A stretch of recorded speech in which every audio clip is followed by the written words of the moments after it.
everybody. I'm Larry Roberts. And I'm Sarah Losi, and this is Branded, your comprehensive guide to creative branding.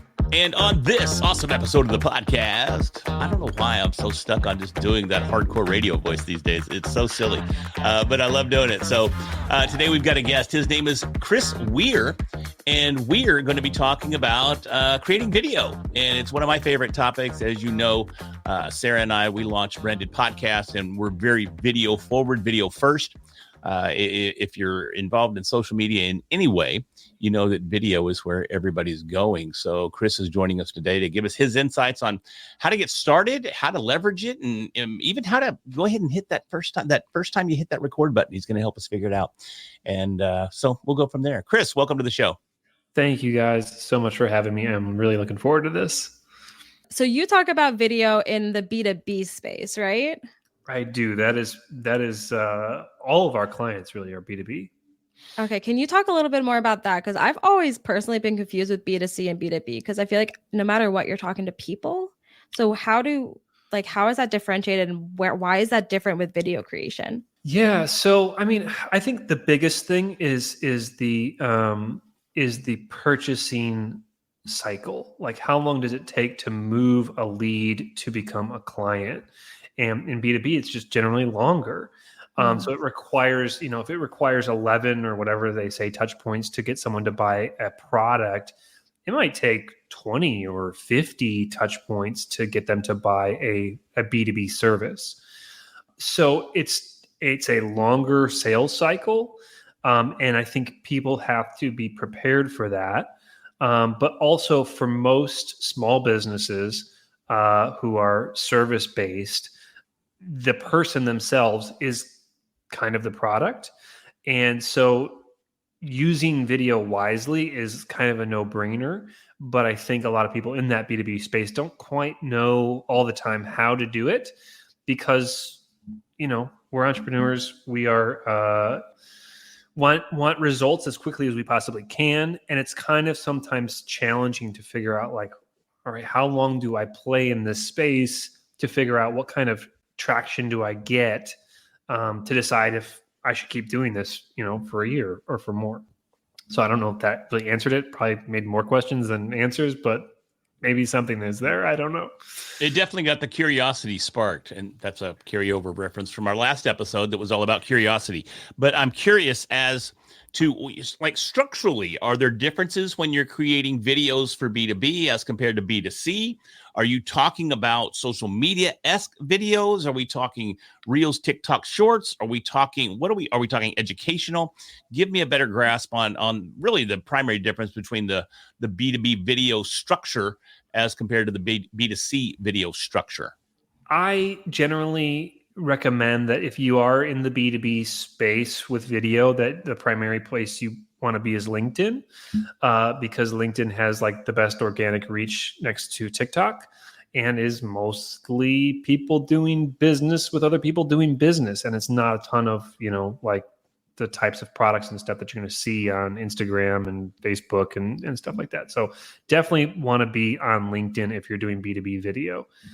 And then as far as the content goes, yes, it's very different than selling B2C, where you're basically maybe you'll make a customer testimonial video, or you'll making, showing off the features of your product or what have you, and trying to move that person to sell, right now.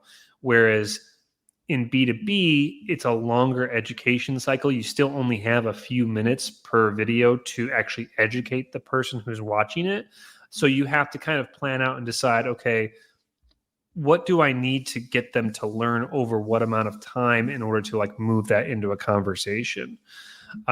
So generally what I recommend is that people pick between 1 and 3 areas of focus for their content and breaking that into kind of know, like, and trust. So the know and the like, just by making videos, if you are yourself, just being yourself and authentic and talking about what you know, is going to build that know and like. And then the trust really can kind of come in case studies and showing off how you actually provide value to your clients. And depending on the levels of complexity, I tend to say, you may not need video for all three of those. Like you might want to do video for your know and like pieces and then build trust maybe with articles and posts that go much deeper into your service. Like if, one of our clients is an industrial engineering consultant. He does a fair amount of content in video form, teaching like Six Sigma practices and stuff like that through videos. But you can also have like a much more in-depth case study in a article as opposed to trying to get that across in 2 minutes in a video. So I generally recommend breaking it up into those three categories and then deciding based upon your network and what is actually going to get engagement, how much of each one you want to do. So the know and the like is really thinking about things that like are important to you or interesting to you. An example might be somebody who is like a realtor, but crazy sports fan. They might want to make some content just about their local sports team because that's going to be local to their area. Other people who follow that sports team are going to be interested in what you have to say, and then you become the realtor who's also that sports fanatic in your local town. So it really just depends on your content and how you want to break all that up. With being B2B, what if it's like a small business that wants to make the videos, not necessarily one person? How do you recommend they incorporate that human side and make it seem like these videos are people, not a brand? Yeah, I think that's what more companies are doing and trying to figure out how to do is to try and get their team more involved in that content creation. I think you're seeing it on YouTube as well, is people in companies are testing out their employees to see like who's kind of good at this, like who makes sense to have on camera. And I think a lot of times you don't really know until you've asked your employees to do it. But I think it's a very smart move because it educates that know, like, and trust kind of can become exponential. Like if you can get your people to be signed off and interested and willing to come on camera and talk about what they believe about themselves and about their lives and their values and stuff like that, and obviously the company, that's huge for building your brand because it really puts not just, you're the owner's face to the company, but like, I know the person who I'm going to be talking about who does, the invoicing, or I know the person who does the marketing. I know the person who's on the technical side. I know all these people without actually having to have a meeting with them so that when you do have that meeting, all those people show up and it's like, they already know you basically. Like they've already kind of sold themselves in a lot of ways by getting to know you through your video content. And it's funny, just before I left the company that I was at before I started doing this full time, I was launching an internal, we'll call it a podcast. And that was the whole concept behind it. Regretfully, it didn't get off the ground before I left, but we had spent probably 6 months laying the groundwork for doing that exact same thing. So I think that's very effective. I'm a big proponent of it. Obviously, the company that I worked at, they weren't as sold, but is an automotive industry, so they move a little bit slower than some other industries when it comes to adopting new technologies. But I love what you're saying there. I'm curious, going back to LinkedIn, I've heard rumors as of late that LinkedIn is starting to lean more heavily into vertical video. What is your take on LinkedIn using vertical video as compared to the traditional widescreen format? Yeah, I definitely would recommend doing the vertical portrait style that you see like on all social media on LinkedIn, or doing the square framing that is popular on Instagram. Yeah, when you use the 16:9 framing on LinkedIn, it just shows up as a much smaller frame. It works, but it doesn't stand out as much in the feed. So I all the videos that we do are either the portrait style or the square frames for LinkedIn. Love that, because I've been struggling with it myself, and I've been posting both, but I do see more engagement with the vertical videos than what I do with the 16:9 format. So that's very cool there. Yeah. Is LinkedIn also going to have, like, when you on Instagram you open one reel and then you just scroll endlessly? Are they going to have that with their video? They do have that now. Do they? Because I actually haven't experienced that because I never use it on my phone. I'm always on my laptop because it's like very regimented. But I knew that they were experimenting with that, so that's interesting that they're already implemented it. I noticed that the other day, and it's only been and it's And when this comes out, it'll be about 2 weeks since we were at a conference. But there was a LinkedIn panel at this conference, and they told us all kinds of cool stuff. So, of course, I'm all fired up for LinkedIn. And I was watching a video, and then it just served up another video. So I was like, oh, cool. So, yeah, you can just sit there and start and scroll through videos on LinkedIn as well. I've also tried to kind of not get too close to TikTok as well. We like manage TikTok for a few of our clients, but I'm just like, I just want to do one thing well. I hear you. It's tough, man. And that's why, I've kind of narrowed things down for me personally to Facebook and LinkedIn. I have accounts everywhere else, but very rarely do I post on those accounts. Now I waste a lot of time on TikTok. I wake up in the middle of the night and I'm up for 3 hours because I'm talking there instead of sleeping. But it's for myself and my content. I really focus on Facebook and LinkedIn. Yeah, I think it's a great place to be. TikTok is kind of like the Gen Z social media. What do you recommend for businesses that have either a Gen Z target audience or businesses that are run by Gen Z? Do you recommend using it? And is there any tips or tricks for doing it well? I honestly probably am not the person to talk to about TikTok. It's just like, yeah, I'm in that Gen X millennial cusp. And we did experiment with it a little bit and got, hundreds of views, if not thousands of views on the same videos we got on LinkedIn, but the engagement wasn't the same. And to me, that's generally what I push people towards looking at is like, not just your views, like, yeah, it's great to get 1,000 views or 10,000 views. That's awesome. It feels really good.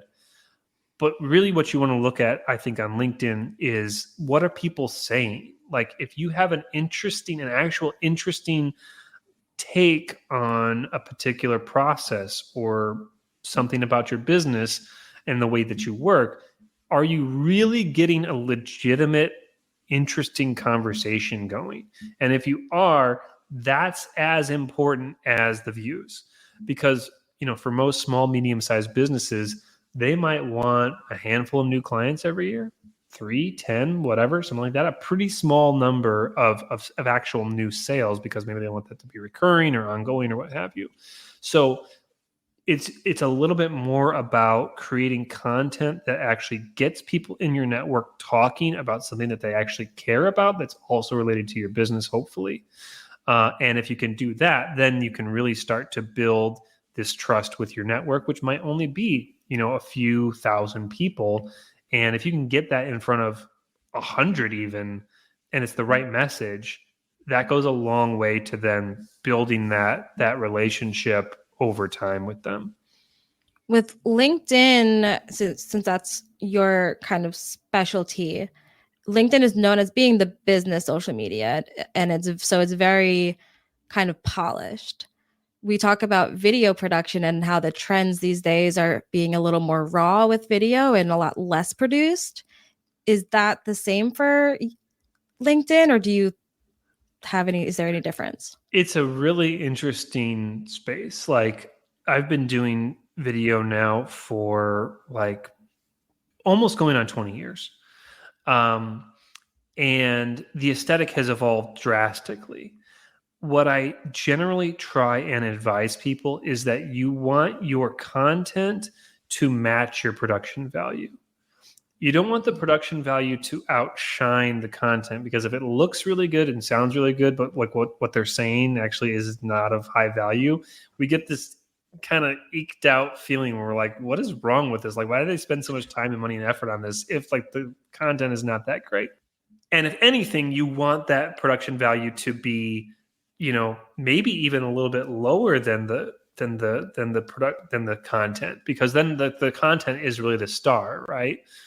So it's a very delicate balance that you want to find. At the same time, I would say that the bigger the organization, the more that branding really does kind of come into it, where like you want the content to look all similar to some extent, and you kind of want it to have a similar feel. Like when you're watching this company's content, like you just automatically feel that this belongs to this company. So generally what we do when we work with a new client is we start their videos off very raw, And then gradually we kind of add a little bit more elements to their videos so that the production kind of grows as their audience develops. And then we start changing it up. So we say like, okay, we're going to give you like a really, really polished one this week. Now we're going to give you one that's like a little bit more basic that maybe you would see like on, a YouTube short or somewhere else, so that you keep that audience kind of engaged and interested in like it's changing, but it all still kind of feels authentic to that person. So I think it's a very interesting place to play. Like there's a lot of room for creativity, but like ultimately the bigger the company, the more you want to think about the brand and like, what does our brand feel like and what does it look like when people see it? Do you leverage a lot of B-roll and like pop-ups and animations and video memes? And do you integrate those types of things into your videos as well? Yeah, it depends on the client. So some people we do more of that than less. Like obviously like the podcasting clients, like you want to have that B-roll kind of in the first couple of minutes to kind of keep people very engaged and sticking around for the whole episode. For the shorts, we don't do it as much, mostly because the B2B space can be a little dry. I was gonna say stale. Yeah, they just it's like it's hello, a little I'm dry. a talking head, and here is what my video is. Thank you for attending my session. Right. Yeah. And so you don't want it to be that stiff, but you do want to acknowledge that like, talking about accounting practices is not exciting. It's not really supposed to be exciting. You want to have some kind of attention getter. You want to have something that brings someone into the content, but then you might have to kind of ramble for a few minutes, talking about like, let's say like what the new, tax laws are going to be for 2025. Right. But the people who need that information in the B2B space and care about it, if there's value there, they will stick through it because you're actually really providing them something, as opposed to sort of the rest of a lot of the social media space. You're not just trying to get like eyeballs to get eyeballs. You're like, I want a very niche audience who's actually going to care about this. Like I want realtors who are very interested in the changes to, which there are a lot of changes to real estate practices as far as like agents and how they're managing properties next year. That's why I want to watch this, because maybe I want to serve realtors. So yes, you want to have enough that like keeps people interested, but I advise not to go like crazy and just trying to get eyeballs, because then you have a mismatch as far as like the audience that you actually really want to be getting. See, and I think that's absolutely critical. And you nailed that. There is your audience, know who you're creating the content for. And if you understand your audience that is attracted to your brand, then you just create the content that goes right along with that. So, and I say that because in my head, well, it's just common sense. Everybody should know that. But it's because I've been doing it for so long that I take for granted that a lot of people overlook what to me seems like a no-brainer. Right. And even at the same time, I still do stupid shit and create content that makes no sense for what I'm trying to do, and I look at that and I go, what's the point of that? I don't know. It's a few months back, I created an overlay short that had Alex Hormozy in the background talking about ugly guys benefit a lot from having a beard. So I had Alex behind me, and he was doing his stuff, and I'm sitting here just stroking my beard and going, and it crushed on YouTube Shorts. I mean, it's one of my biggest ones on Shorts. But what value was that to my brand? None. I just told everybody I'm ugly. That's all I did. It's a tricky thing. It's an interesting thing. I generally, the advice, because I think people like, a lot of people, especially when they're representing their company, they're like, I don't know where to begin. Like, do I just try and get views? Do I talk all about how I work? I generally tell folks, like, if you care about it, that is all that matters. Mm-hmm. Like, if you care about what you're talking about, that is all that matters. Then people who relate to you are going to want to engage with it. Even if they don't really know what you're talking about, they'll be like, I can feel that this person cares about it. And to some extent, it's like the silly, goofy stuff. Like, if that works for you, if it works for your personality, absolutely do it. Because it does get views, and that can serve as that top of funnel thing, right? That like then brings people to your channel, and they go, oh, he also talks about X, Y, Z. So I've definitely done that as well. Like, I've turned myself into memes, and that always gets a great reaction. It's completely ridiculous, but people like it. So there's this weird balance of like trying to create stuff that people will like, but it's also like you have to like it. You have to believe in it. And even if it's boring and you get 10 views, but they're the right 10 views and you believe in what you're talking about, I say keep doing it. Yeah. I love that. One of the things we talked about on our last episode was going through your own social media and seeing like, would you follow yourself? Right. Yes. Just being brutally honest and be like, would I? Yeah. Yeah, exactly. Are you creating content that you'd want to engage with? Is this interesting to you? Does it feel like because there's authentic? so much stuff out there. There's so much stuff to grab you. So it's an interesting time to be making stuff. Yeah, and although I started doing this just a few weeks back, I started traditionally on my social media, I would just publish stuff and post stuff like I'm speaking here, I'm speaking there. It was really just an advertising platform for what I have going. But over the last few weeks, I've started writing full-blown posts and providing value in those posts, and then attaching an image that relates back to it, or a video that relates back to it. And oh my gosh, the engagement has skyrocketed. It's insane. Imagine that.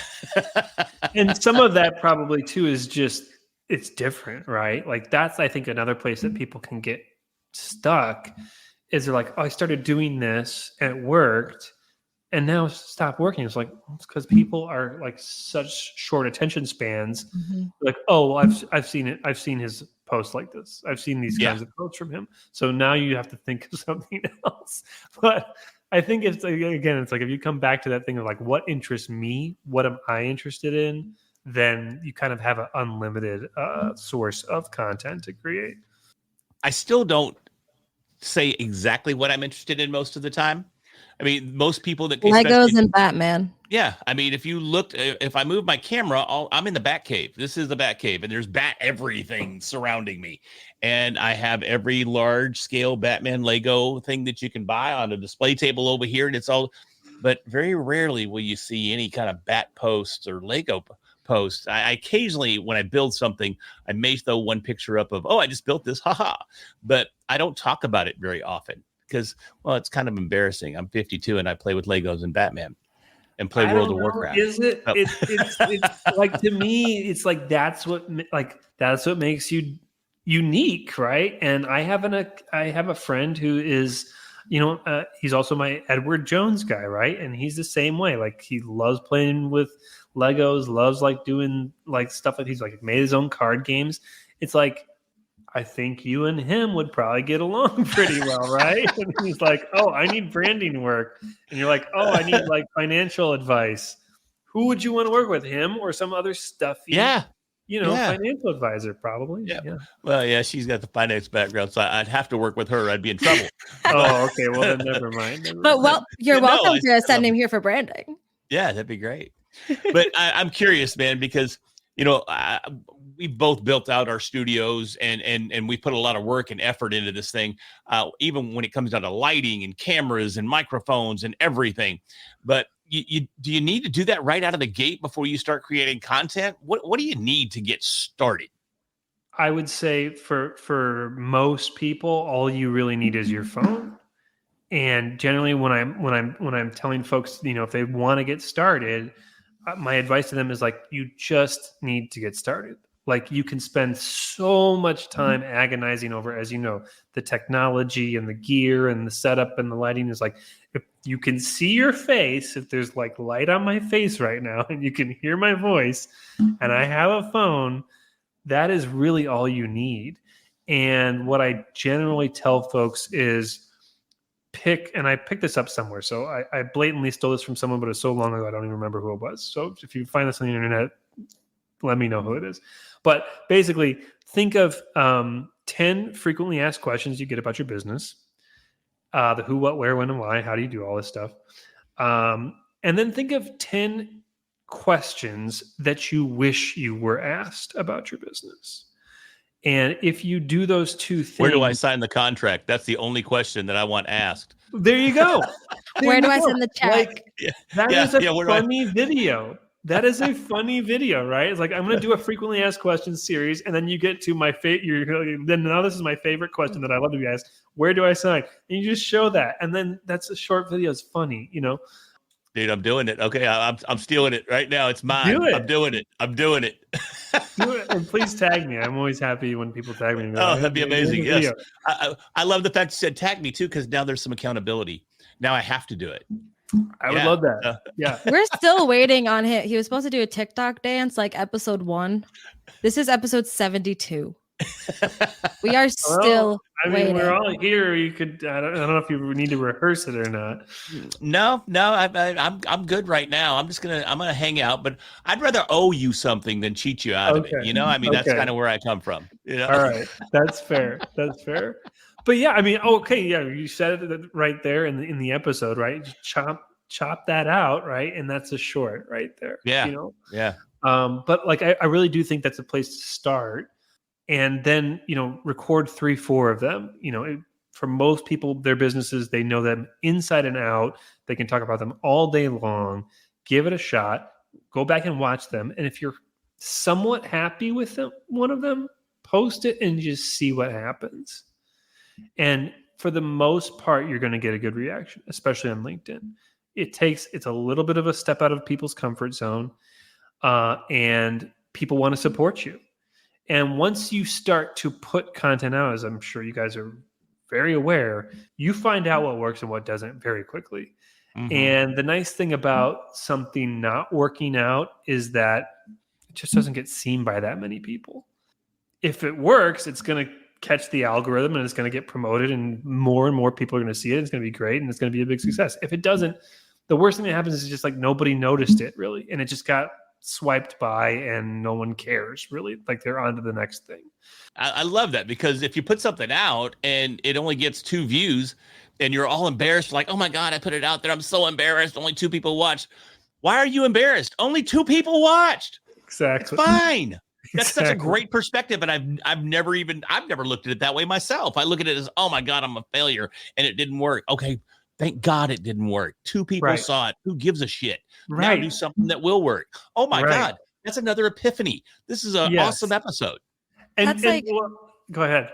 I was going to say, it's part of like people have an obsession with vanity metrics. Yeah. And people are buying likes and buying followers, and they just want people to see like, oh, well, my last post had 100,000 likes. It's like, but did it have any impact on your business, on your brand, on anything? Right. And I think we're all in that same boat where it's like you do a post and it gets 1,000 views and you're like, oh my gosh, this was so great. You do the next one and it gets 100 or 10 and you're like, oh, I lost it. I don't know what I'm, you can kind of get down about it, but it's like, that's just truth. Really. It's like, if nobody saw it, nobody saw it. So it really doesn't matter what it was. And I think my most popular videos have always been of Kevin. So if anyone wants to borrow a 3-year-old pit bull for their videos, it'll crush. I promise. I've got a cat here who's more popular than me as well. Everyone loves him. Post a picture of me and there's like dislike. Puppy down here. We want Kevin. Yeah, my pup down here. I've got a 13, maybe 14-week-old pup down here. Oh, dang! All I gotta do is post a picture of me and the puppy at the vet, and they're like, "Oh shit!" Like. Puppies, babies, veterans. Yeah. Include any of those. Yeah. And cats. Yeah, cats work too. Look, when I adopted a cat, a stray cat is in my backyard right now at this very second that I adopted, 2-3 months ago. Mm-hmm. And pictures of me and Inky. I named her Inky because she's black. And I even bought her a little house. I put a house in the backyard, and I got a plaque for the house. I call it the ink spot because it's where Inky stays. And people are eating it up, man. I'll get so many likes and engage. Oh, that's so cute. Oh, but they don't know that she's a freaking demon. And she's mean as hell. So put the branding on the outside of the house too, so then it's double serves purposes. Oh my gosh, bingo right there. I put branded on one side and red hat on the other. And now, depending on what side of the house I'm on, that's who I'm creating the content for. Well, Chris, man, this is a really fun conversation. I loved it. I love the fact that you took time out of your day to join us here. Tell people where they can find you and find out more about your business. Oh, and that even spawns a question. So it's Cleaver Creatives, right? Cleaver Creative, yes. The story behind that is both my grandfather and my father were butchers and had a butcher shop in the town where I grew up, Downers Grove, Illinois. And so when I got out of college, I started working there, and that's where I made my first movie.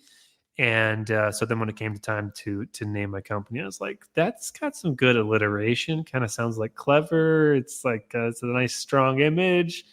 So that's been the company now for almost 12 years, which has been pretty cool. That's amazing. I love that. And actually, when I was doing my homework before the episode, I was wondering, do you really pronounce it Cleaver or is it clever? Right. Yeah, I was wondering that too. I didn't know if it was a play on the word. Obviously, I knew Right. it wasn't spelled like clever. But yeah, so that's really, really cool. And you said something there that sparked my interest. You made your first movie. Do you make independent films or? That is how I got started. So yes, I was like, I'd graduated college, and this was this is going to be dating myself. This was back in 2002. Okay. So this was like, to do digital video was quite a feat. But basically, yes, I was like enthusiastic about like doing short films and stuff like that. So I wrote a film and ended up buying a camera and buying, Mac G5 for like a ridiculous amount of money back then, and edited it. And that's how I got into creating video content that led to jobs and working and stuff like that. But I still have some of those short films out there. I'm not going to promote them here, but if you DM me for real project work, and then maybe I can allow people to see those. Yeah, they are watchable. That's that a little independent film bonus. Exactly. Yeah, you get the bonus. That's fun, dude. Inside track. Yeah.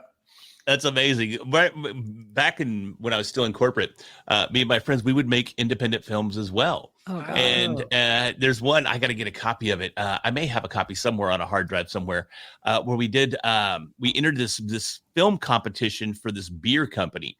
So you had to make a short film that revolved around the beer itself. And the beer had this really cool ceramic pop top that came off. And it was a really cool, I can't even remember the name of the beer, but we did a zombie flick. And the only way to stop the zombies was to give them the beer. And I was a zombie. And we had so much fun with it, dude. We took zombie family photos. We did, you name it, dude. It was next level. We had a lot of fun with that one. Sarah, I don't think you've even heard of that story. So that might be a new one there. Yeah. No, I was like the camera person for a lot of my sister's home movies. And the only one I can remember was the mating habits of grilled cheese sandwiches.